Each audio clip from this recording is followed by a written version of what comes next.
Disclosure. All information we have on these cases are public record. We are not making fun of anyone or anything. This channel is for awareness of cases and entertainment purposes only.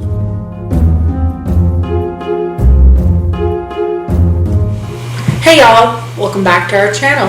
And today is a special day because I got new hair.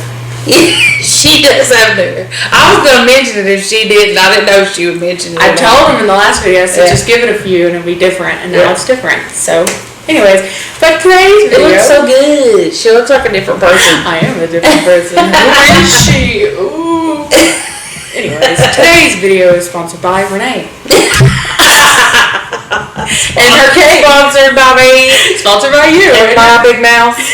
Okay. So, Renee is going to tell us a wonderful case today. So, take it away. We almost died like about 5 minutes ago. Oh my gosh. I lit this candle right here behind us. And you know them little ball things that get caught around the top of the wick where you go to light it?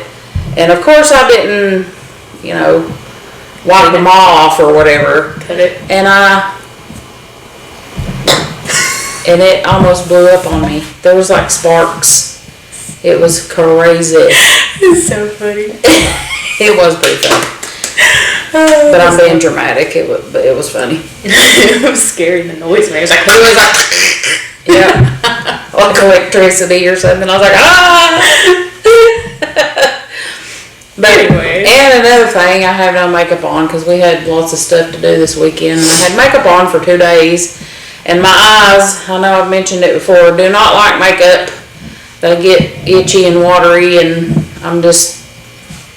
that whole thing just drives me crazy. So I am makeupless because my eyes are killing me today. My eyes were watering because I was laughing. And she was laughing at me lighting that candle and almost dying.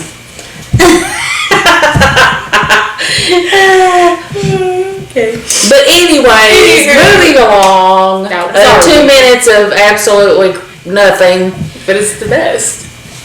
So, let me clear my throat 1 of 9,000 times. They tell me I'm starting my engine all the time. Okay, anyways. We are going to be talking about, this is kind of a not so great one. Oh, great. So just warning, we're going to be talking about murder, SA, dismemberment, decapitation, necrophilia, and animal cruelty. So if any of those things are something you're not comfortable with, back out of this video. I don't think I'm comfortable with it. Right. Necrophilia. Yeah. Oh, Lord. It's, I don't know. Today we're going to be talking about Edmund Kemper. And I know you have, people out there that listen to true crime will probably know who I'm talking about. Because it's a pretty popular one. Mm-hmm. But I'm doing this one because time before last when I did my video on Herbert Mullen, Edmund Kemper is the guy that was in the cell next to him. Yeah. So they shared the cell block. So I thought, well, I'll just do him too since, they were right next to each other. And might as well just take it on.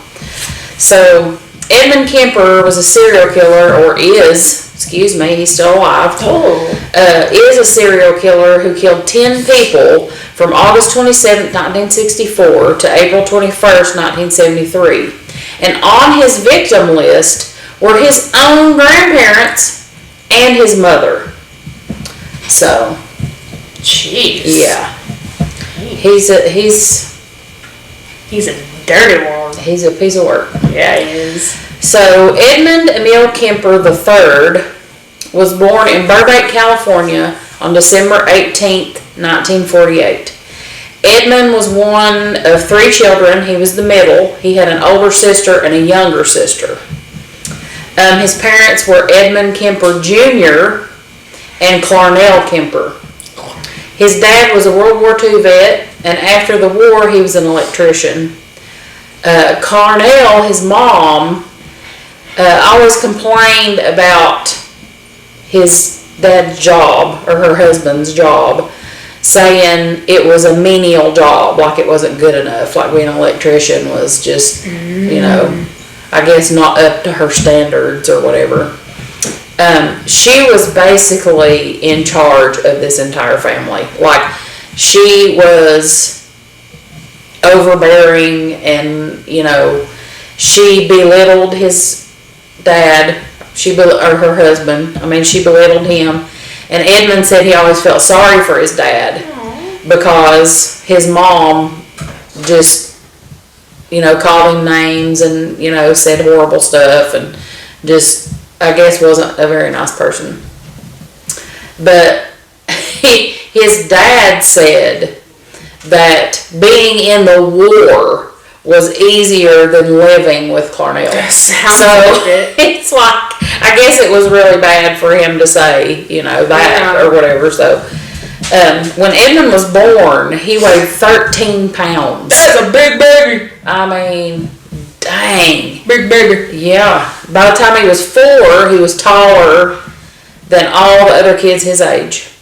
As a grown man, he was 6'9" tall and weighed 300 pounds at his peak. So he was a big dude. That's my brother. Like, big dude. That's all. My nephew is 6'9". He's 6'9", and he's right around 300 pounds. But So- their height doesn't really give them that. Well, my brother doesn't look too.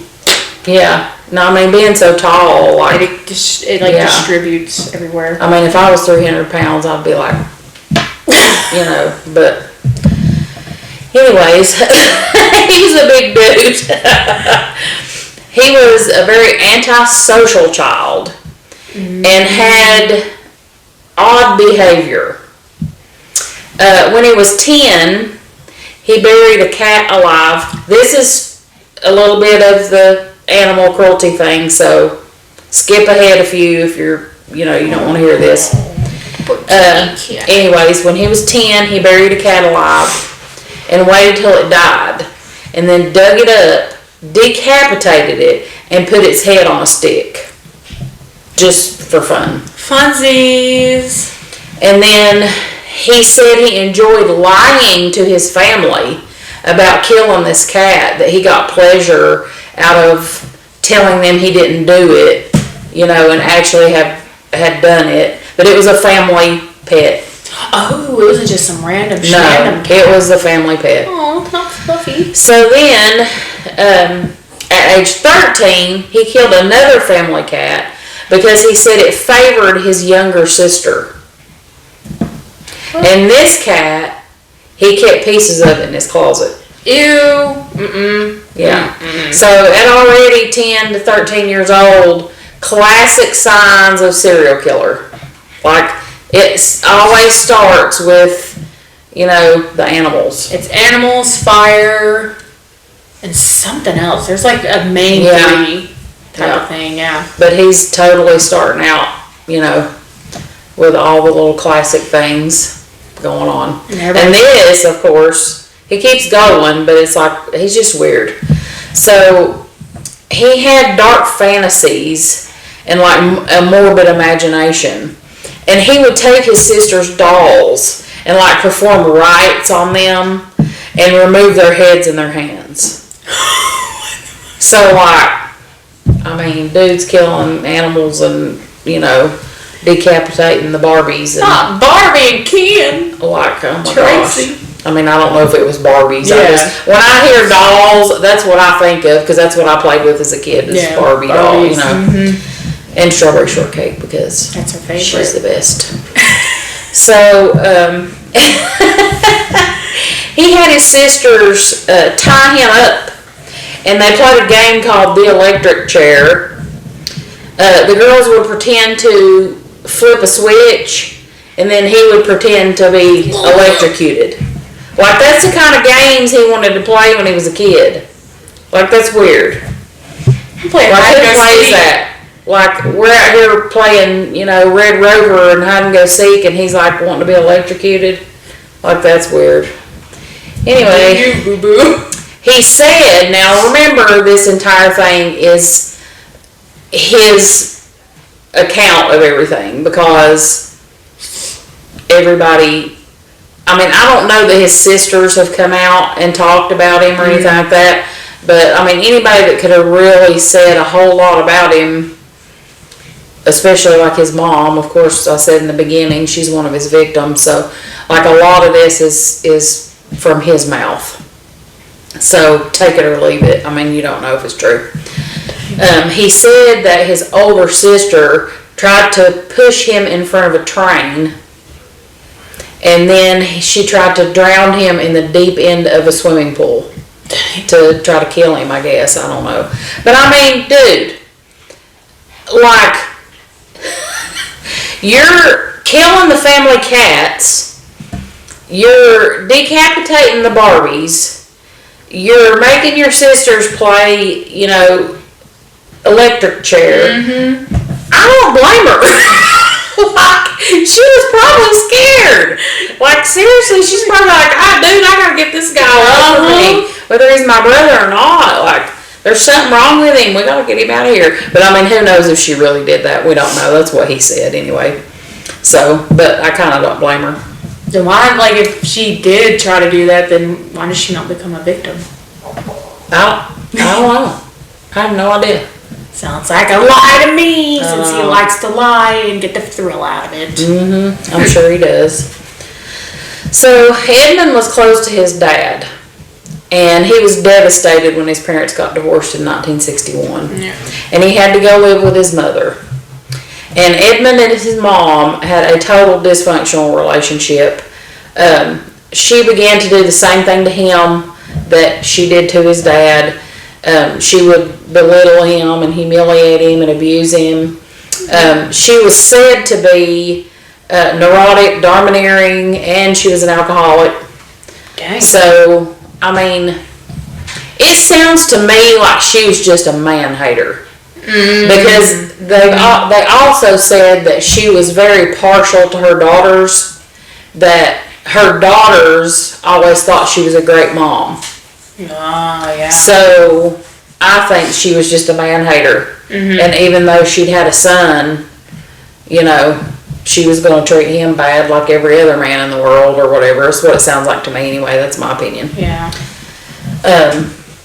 So at this point, his mom was keeping him, or she was making him stay in the basement. Like, she's making him sleep in the basement. And she was locking the door after he would go down there. And like, her and the girls slept upstairs in the bedrooms. Dang. And so, you know, of course he saw this as being, you know, like he was down here in hell and they were up here in heaven, you know, like he was like not having any of it. But she was afraid that he would harm his sisters, is, you know, what I have read and stuff. So, I mean, that too, like, she probably was afraid that he was going to do something to the girls and maybe her, you know, at that time. Like, he's killing, like I said, he's, you know, doing stuff to the animals and he's, you know, playing all these weird games and who knows what else he was doing in between it, you know, like a little bitty weird whatever he was doing. Yeah. So she probably was like nervous. I'm sorry, my nose is itching so bad. Oh my gosh. My allergies are killing me. But, I mean, I don't know.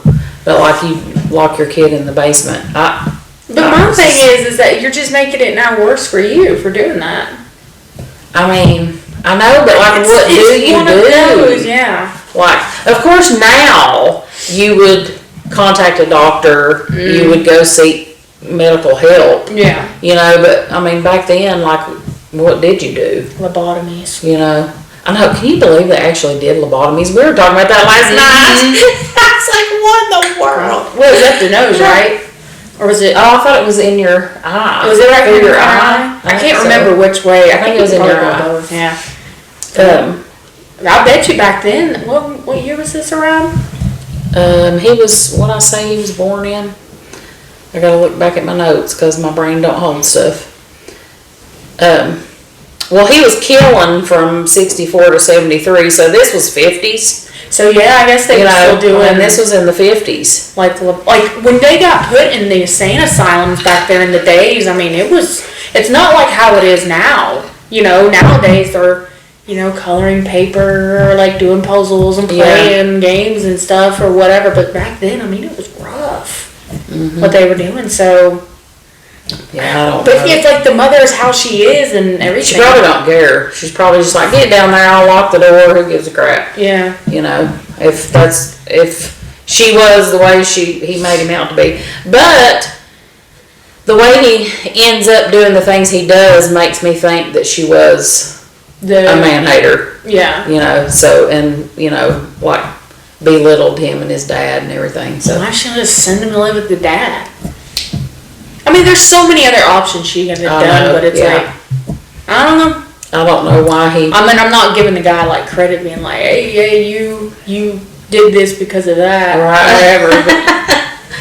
But it's just kind of like, I wonder if it'd been different if she did this or whatever. Mm-hmm. I don't know. We'll never know. Anyways, continue. But she's locked him in the basement at night. She calls him a weirdo. All the, you know, just names. She never showed him any love. She told him that he would turn out just like his father and no woman would ever want him. Just, I mean, all kinds of stuff. It says she may have had borderline personality disorder, and the disorder has unstable behavior, moods, emotional instability, feelings of worthlessness, insecurity, impulsivity, and impaired social relationships. So, I mean, she may have not been, I don't know. Yeah. At 14, Edmund said, I'm out of here, I'm gonna go live with my dad. So he left, but when he got to his father had gotten remarried and had a stepson. So he stayed with his dad for a short time. But his stepmom said that his behavior was unstable. And he would do odd things, like stand in her way on purpose and just stand there and look at her. And like she would try to talk to him or something and he'd just stand there. And I mean, you gotta think, you know, he's a 6'9" big dude. Yeah. You know, and he's just standing in your way. You can't move him. Yeah. You know. So I mean, you can and knee to the well, yeah. the 52. But yeah. But then she said he would like, you know, look at her breasts and just like real odd stuff, you know. And she would tell him to quit, and he would just not respond. He'd just stand there and stare at her. So she was just uncomfortable. I would And be too. yeah. So she said to his dad, like, it's me or him. Like, I'm not living here with him. Like, no, I'm done. So, of course, his father said, you got to go. So he sent him to live with his paternal grandparents, Edmund Kemper Sr. and Maud Kemper. So, there again, Edmund, he liked his granddad. He had a good relationship with him. But his grandmother, he says, put his grandfather down, just like his mom did his dad. So, like, I don't know, and this is his this is his dad's parents. Yeah. So, I mean, is he telling the truth about all these women? I don't know.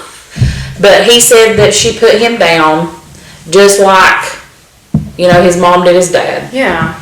So, he said he hated living with them because he got sick of seeing all that all the time. I guess he felt like he was back at home, you know, and his parents were arguing. So on August 27th, 1964, Edmund had an argument with his grandmother. He went and got a gun, and he shot her in the head and twice in the back. Oh my gosh. And then stabbed her several times. So after his granddad was at work at this time, so after he did this to his grandmother, he knew that his granddad, like, it would be too much for him to see, like, it would hurt him if he saw his wife murdered, you know. So he ended up meeting his grandfather in the driveway and shooting him before he could see what he had done in the house, because he said his grandfather would have been, like, upset with him and mad at him for doing that.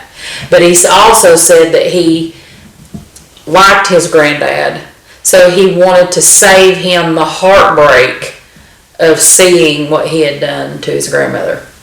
So he thought he was doing something good. Yeah. So he thought by taking his granddad out before he got in the house to see his wife murdered, that he would go ahead and take him out in the driveway so he didn't have to. He said, all in a day's work. I mean. Okay. So after this. Makes complete sense. He sat down on the porch and he called his mom. And he told his mom what he did.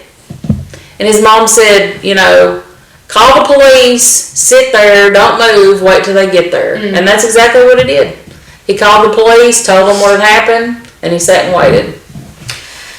So, my butt's getting numb, y'all, sitting in this chair.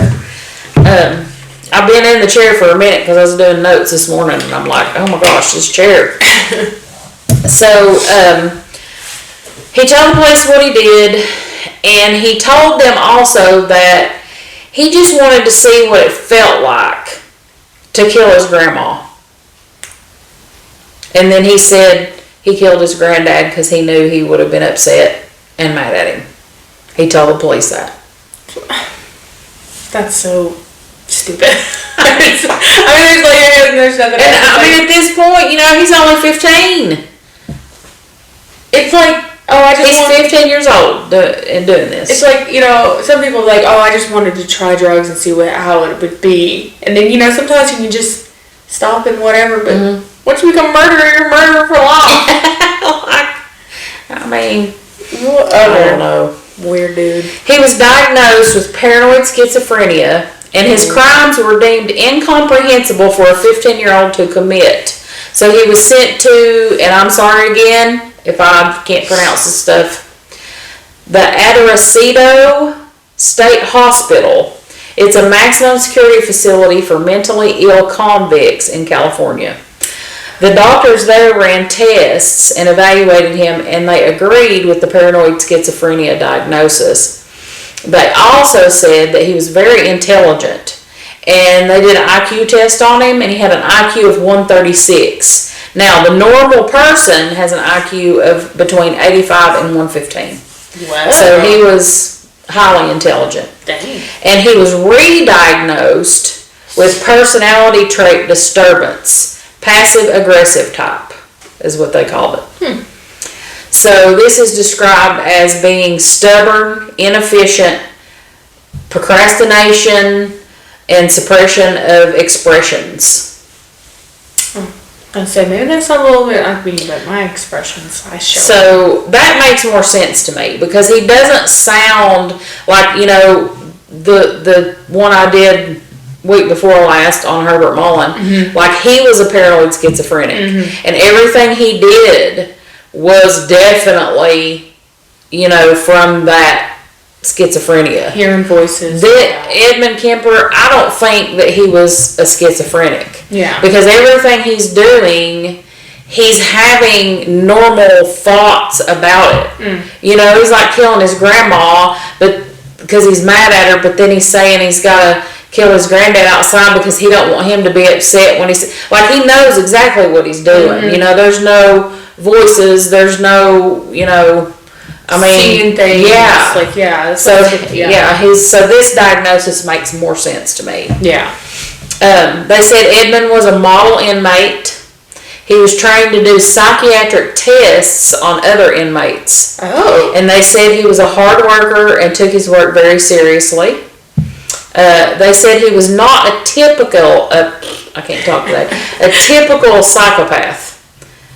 There again, highly intelligent, friendly, like taking everything seriously, doing what he's supposed to be doing, like not acting a fool, He learned a lot. He said he learned a lot there.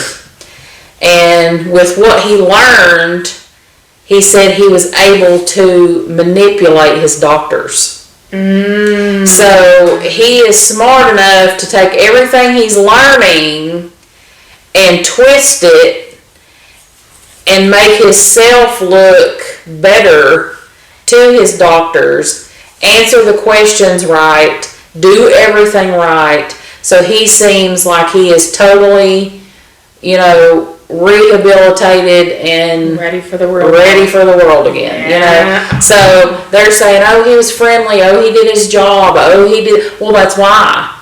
He wasn't stupid, highly intelligent, you know, 136 IQ. He's playing you like a fiddle. Yeah, he is. Like he knows what he's doing. Dang.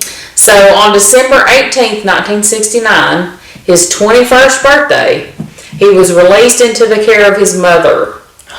But most of his doctors disagreed with this idea. They did not want him to be back with his mother again. Because I guess when he was in there, he was telling, you know, like what had happened and how she was or whatever. And they didn't think it was a good idea for the two of them to be, you know, living in a house together. So, but it didn't matter. He was released in the care of his mom, to the care of his mom. And by that time, his mom had remarried, taken a new last name, and gotten divorced. So she was already like married, named, divorced by herself again while he was in this facility. I wonder why. So on November 29th, 1972, Edmund's juvenile records were expunged because he was able to convince his doctor that he had been rehabilitated. Great. So there you go. He stayed with his mom and he went to college and he hoped to be a police officer, which I thought was kind of odd, but whatever. Whatever floats your boat. So but when he applied to be a police officer, their excuse was they had to reject him because of his size, which I think was bullshit. Yeah. Because I think they used that excuse, but it was his background that was keeping him out of that. So they didn't want to say, oh, well, I guess they couldn't because his records were expunged, so they couldn't use that. But being you know, a police officer, you know somebody's background, you know, so they're like, no, you can't do this, you're, you know, because of your size, you're too tall, you're too big, whatever. But I personally think it was because of his background. Oh yeah, most definitely. And they just used his height and stuff as an excuse. But he actually hung out with some of the cops, like he was buddy with them, and they called him Big Ed. And he hung out with all the cops at this bar in Santa Cruz, California called the Jury Room. And they said he was very friendly. I thought the same thing too, because it's like you're hanging out with cops and they're like in a bar called the Jury Room. That's so weird. But like, why? What? Okay, there's a bar called the Jury Room. So like, what makes all the cops think, oh, let's all hang out in that bar? You know what I mean? Because I guess it has like the lawish name. I don't know. I thought that was funny too. But they said he was very friendly, but kind of like a nuisance. You know, I guess he was annoying to them or something. I don't know. But he ended up getting a job at the California Division of Highways, and he was still living with his mother. But they didn't get along. They fought all the time. He said the environment was hostile and toxic.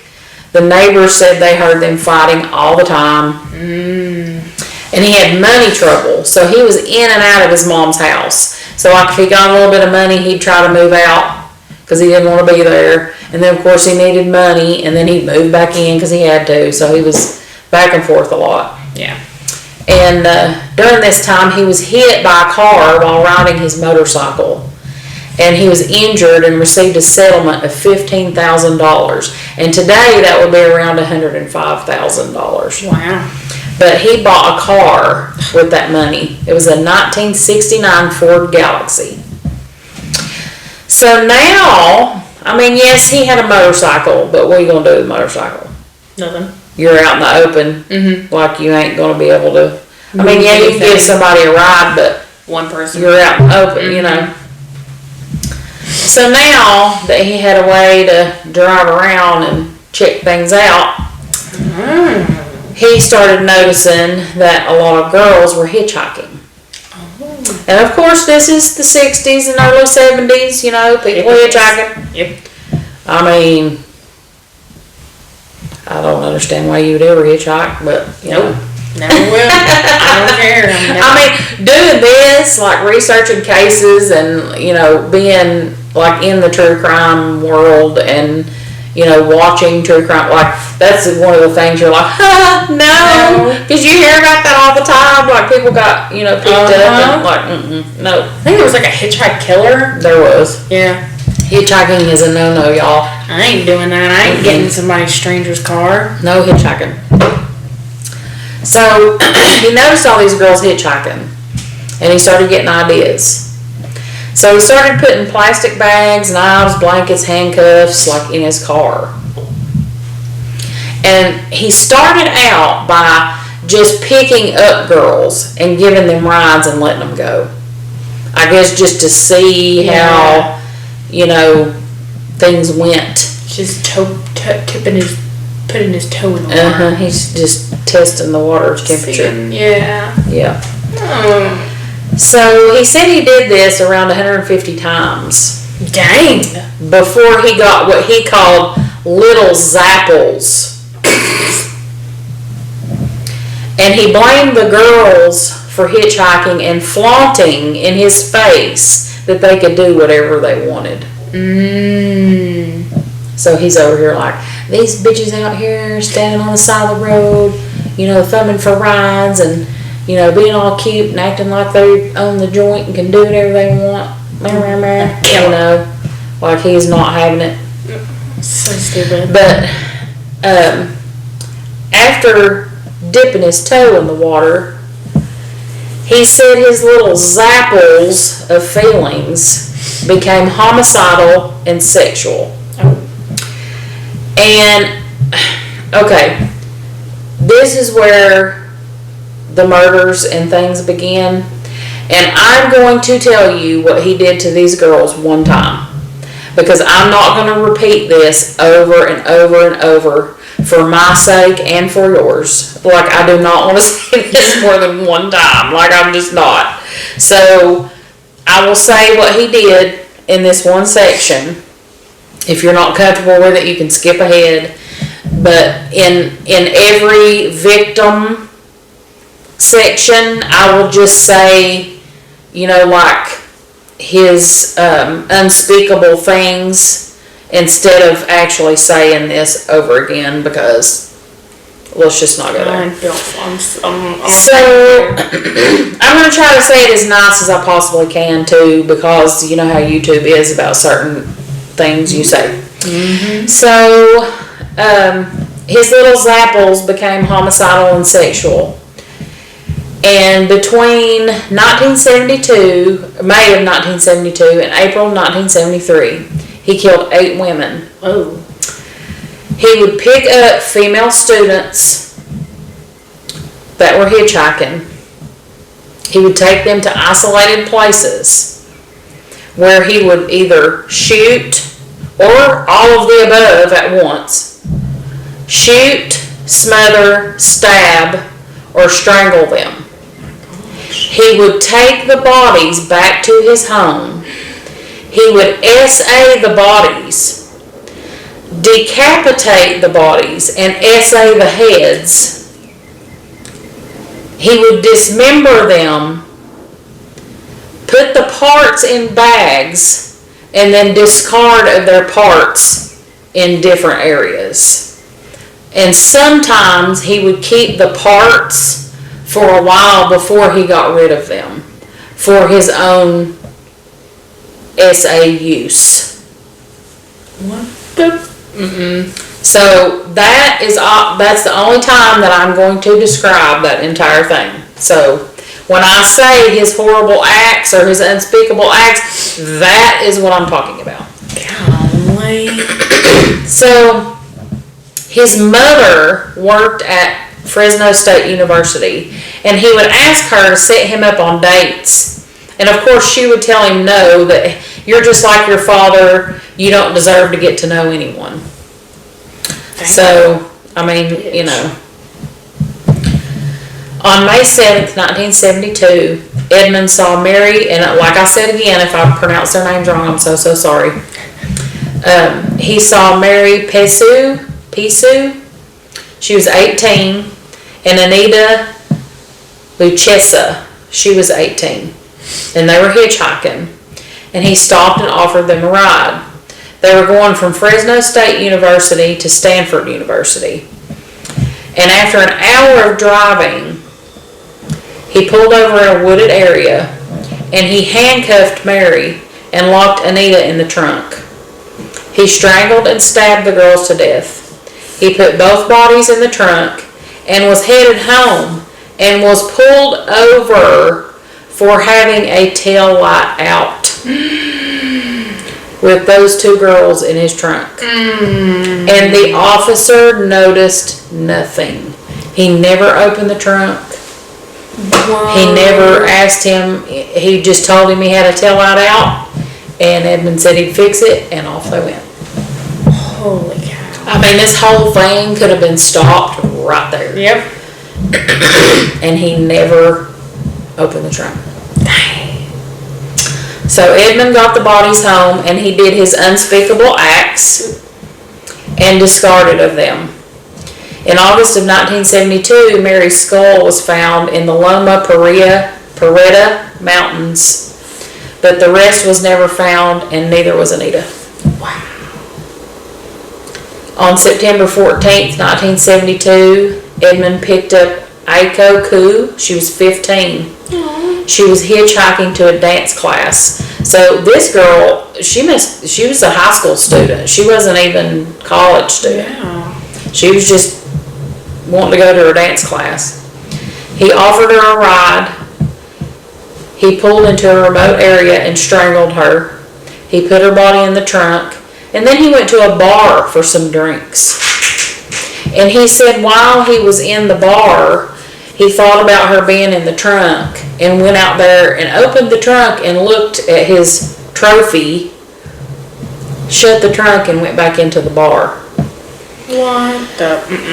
But of course, when he was done at the bar, he took her back to his apartment and did his unspeakable acts to her, then disposed of her in the same way as he did the other women. Aiko's mother, I hope I'm pronouncing her name right, I'm sorry if I'm not, she reported her missing, but nothing ever came of it. So now at this point, Edmund's having to move back in with his mom because he's having money trouble again. So the first three victims were his apartment, so he was alone doing this. Well, now he's had to move back into his mom's house. And he said he would usually try to go find, a woman after he had a big fight with his mom. That was like one of the reasons he gave that made him mad or whatever. So on January 7th, 1973, Edmund picked up Cindy Shaw. She was 18. He offered her a ride and drove her to a wooded area and shot her. He put her in the trunk, took her to his mom's house, and he had to put her in the closet overnight because his mother is there. So he can't do anything while his mom's home. So he takes her home and puts her in the closet. And when his mom leaves for work the next morning, he does his unspeakable acts to her, and he took her remains and discarded of them, all except for her head. He buried her head, he buried her head in his mother's garden, facing upwards, because he said his mom liked people to look at her while she was talking. So over the next couple weeks, Cindy's body parts were all recovered, all except for her head. Golly. Dude is rough, man. Yeah, he is. Oh. So on February 5th, 1973, Edmund picked up Rosalind Thorpe, she was 23, and Allison Liu, she was 20. He picked them up at actual separate times on campus. They didn't even know each other. Rosalind was leaving a building after a lecture, and Allison was what he said thumbing for a ride. So she was actually standing there, I guess, on the side of the road, like hitchhiking with her thumb out. So with Rosalind in the front seat and Allison in the back, he just slowed down the car and he shot Rosalind in the head. And then he turned and shot Allison. And again, took them back to his house, did unspeakable acts to them, and he discarded of their remains. They were found a week later in Eden Canyon and near Route 1. Boy. This guy's ruthless. I mean, he's rough. Ugh. So, on April 20th, 1973, Edmund woke up to his mother coming home from a party. So, she goes to her room and she's sitting on her bed, and Edmund gets up and walks in her room. And he says she looked up at him and said, "I guess you want to sit up all night and talk now." And he looked at her and said no, and went back to his room. So he says that she was irritated with him and was like, "Oh, I guess you want to talk to me now," or whatever. Mm-hmm. And he was like, "No," and just went back in his room. So he waited till she fell asleep and went back and bludgeoned her to death with a claw hammer. And then slit her throat with a penknife. And this is his mother, okay, that we're talking about. So he's just bludgeoned her and slit her throat. He does the same thing to his mother that he did to these other girls. Like he does everything to his mother's remains that he does to those other girls. Oh, that's Yeah. Oh no. Then he puts in, when he gets done with his unspeakable acts to his mother, he puts her head on a shelf and he stands there and yells at it, cusses at it, and throws darts at it for hours. He also cut her tongue and larynx out and tried to put them down the garbage disposal. He said that this seemed appropriate for all the bitching, yelling, and screaming that she has done to me over the years, is what he said. I mean, I'm not gonna say anything, but I mean, shit, good. like, okay, say his mother was a total bitch and everything he said was the truth. Yeah. Okay, so he kills his mom. And I'm not saying killing's right. Yeah. Y'all, don't kill your mom. Don't do it. So, but he does the same thing to her that he did to the other girls. That's like, why would you essay your mom? Yeah. Like, I can't. That's just, I mean. Oh, that gave me like chicken skin. It's just, ugh, it's gross. It does. It gives you cold chills. It's like, ugh. I mean, the whole thing's just a lot. So, he hid his mother's body in the closet and went out to a bar to have a drink.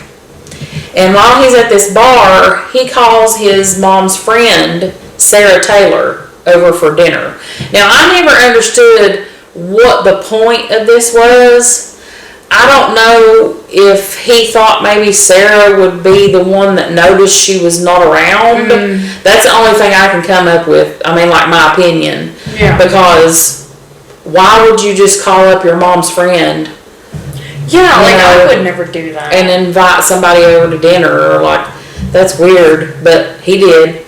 So he called Sarah over for dinner, and when she got there, he strangled her and put her body in a closet. It doesn't say whether he did things to her or not. It just says he strangled her and put her in a closet.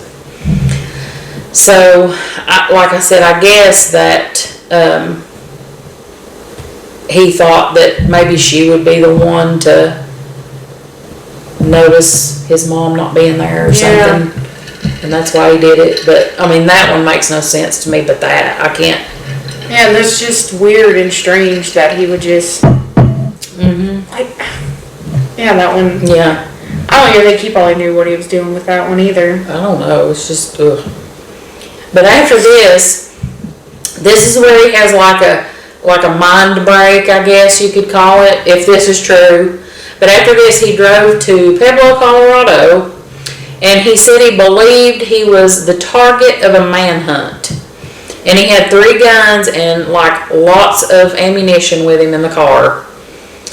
And I don't know if he just made that up or if he truly believed that the cops were after him. I don't know. But for some reason, he ended up stopping. And he called the police. And he confessed to killing his mom and killing Sarah. But the police thought it was a prank. They thought it was a prank call.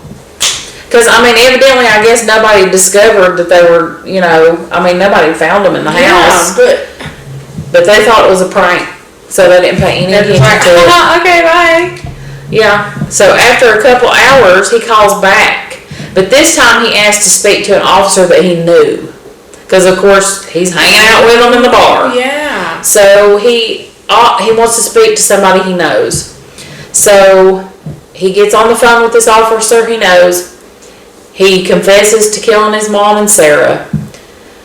They go over, they apprehend him, they take him into custody. When they got him to the station, he confessed to all the murders that he committed, just right there. Oh. Just done. He was like, Yep. And when they asked why he turned himself in, he said the original purpose was gone. It was a waste of time, and I emotionally couldn't handle it much longer. I just said to hell with it and called it off. I think original purpose, in my opinion, means his mother. Because I think truly this entire time that he's out here killing all these women, it's his mother he hates. It's his mother he wants to do something to. He has despised her from day one, from the jump. So I think once he had killed his mom, that whole thing just was like, it's over. I'm not, I don't have any shoulders. Yeah. There's nothing that's pushing him towards the killing. Yeah, right. He's just emotionally spent. He's done. He's took out who he wanted to take out. That's my opinion. Why did he not just do it to begin with? That's what I'm saying. Like, why do you have to do his grandparents? Like, he could have just done his mom and then just been over with I know. Yeah, I don't know. But I think the original purpose thing was his mom. I really do. And for some reason, he just held out, and did all this other stuff before his mom for, I don't know why. Maybe he wanted his mom's love and recognition. Yeah. And then, like maybe he tried over time to get her to turn around and finally when she came home and she said that to him, yeah, he was just kind of like, snapped. Alright, well, F it. Yep. Yeah. I guess I'll never be good enough for her. That's true. Yeah. I hadn't thought of that, but yeah, I think you're right. So, and they also asked him why he decapitated his victims. Yeah. And he said, the head is where everything is. The brain, the eyes, the mouth. That's the person. I remember being told as a kid that if you cut off a person's head, the body dies. Who told him as a kid that? I don't know. I was never told that as a kid. I don't know. Maybe, okay, we'll go back to Herbert Mullen again. His dad was in World War II also. Mm-hmm. So maybe he's heard some World War II stories from his dad at some point. And maybe heard this. I don't know. Because it never really says like where he heard that. But if I had to guess, that would be my guess. But that's what he said. He was indicted on 8 counts of first-degree murder. Due to his explicit, detailed confession, his counsel's only option was to plead guilty by reason of insanity. So he just went in and laid it all out. I mean, he just let them know exactly what he had done, how he'd done it, like the whole spiel. Dang. So they're just like, what are we going to do? Guilty by reason of insanity. That's all we can do. So they said he tried to take his own life a couple times while in custody, but that didn't come to anything. His trial started on October 23rd, 1973. They found him legally sane. They said he knew his actions were wrong. Edmund took the stand on November 1st and said he had killed because he wanted the women for himself like possessions.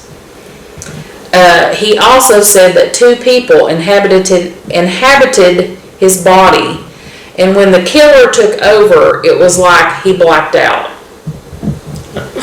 It's like Chucky. He's got double personalities. He's got Edmund and he's got Killer Edmund. I don't know. Oh yeah. But I think a lot of people say that, and this is my opinion. I think a lot of people that are murderers like this, and they're like, oh, it's like something takes over me, and I black out, and I don't know what I'm doing. Shut up. You are just saying that to be saying that. It's like, oh, if I make myself look like I'm crazy, maybe I'll get a lesser sentence, or maybe I won't get the death penalty, or whatever they're trying to go for. Like, dude, no, you ain't got no dang killer here, not killer here. You're saying that just to be saying that because you think it's going to make yourself look dumb or crazy. Like, whatever. Shut up. Nobody has time for that. Shut up. So, on October 8, 1973, the jury found Edmund sane and guilty on all counts. He asked for the death penalty and requesting torture. He wanted, to be tortured and then put to death. Like the game he did with his sister at the electric chair. Dude. Weirdo. But California had a moratorium, I think that's how you say that, placed on capital punishment. So, no death penalty, no torture, dude. I was telling my husband earlier, I swear that not to offend anybody, but if you want to be a serial killer, go to California, man. They won't put you to death. They'll just put you in prison for the rest of your life. Every person that I've ever read has done anything in California never gets the death penalty. I guess they still don't have it anymore. I'm like, okay. And that's why their prisons have so many people in them. If you want to be a serial killer, California, there they go. But anyways, joking aside. Joking. No, we always joke. It's never aside. Okay, so he received 7 years to life for each count of murder to be served concurrently. So he was sentenced to a California medical facility. While there, he was diagnosed with antisocial, narcissistic, and schizotypical personality disorder, which makes sense. Instead of the, paranoid schizophrenia thing. That whole thing makes more sense. And in this facility, here we go, Edmund was placed on the same block as Herbert Mullen and Charles Manson. Herbert. The pervert. Edmund didn't like Herbert. He said he killed for no good reason. Dude. Like you have. Pot calling kettle. You killed for a good reason? I don't think so. Because of your mommy. He got mommy issues. He's got mommy issues. So, yeah. He manipulated Herbert mentally and physically. And by physically, I mean, Herbert was little and Mullins Herbert Mullins little, and then Edmund Kemper's 6'9". He was bullying him. Exactly. Big bully. So, Edmund said that Herbert had a habit of singing and getting on people's nerves. So he would throw water on him to shut him up. But then he called him Herbie, by the way. So he said he'd throw water on him to shut him up, and then when Herbie was good, he would give him peanuts. Is he an elephant? I said, they say this is a form of mental training. When you're doing something bad, you get punished. When you're doing something good, you get a reward. Yeah. But basically, dude, you're training him like a dog. Like you're throwing water on him and giving him peanuts. Like that's what you would do to an animal. Like that's crazy. That's jail for you, baby. I mean, whatever you gotta do, I guess. Him to shut up. It's like I just threw water on him to get him to shut up. And of course, this cracks me up again. They say Edmund was a model inmate and he does jobs like scheduling other inmates for their doctor's appointments. I'm like, blah, blah, blah, blah, blah. Nobody cares. How good He killed person. innocent women. I don't give a crap how good he is in prison. You know, what? He's also a master manipulator. He's also learned in the beginning how to flip the script and turn everything around on you because he's so smart. Yep. And you're really going to sit there and give him credit for what he does? He doesn't deserve it. No. No. No. I was reading all that and I was like, blah, blah, blah. No. No. Nobody cares. So he's been denied parole several times. He's still in prison. He had a stroke in 2015 and he was declared medically disabled. And he has done multiple interviews and is very honest about his crimes. So if you want to look him up, I'm sure you could find another YouTube video about him. You know, there's a lot about him out there because he just talks openly about what he did. Damn. In 2004, it was reported that he was wheelchair bound now. He has diabetes and coronary heart disease. And he was also reevaluated in 2024 and classified as a high risk to reoffend. Oh. Yeah, so all these years, I mean, he's like, what, 72 now? Yeah. So they're still saying, even if we let him out now, he would still, you know, do something to somebody. Dang. So, yeah, he's still alive and he's still locked up. Wow.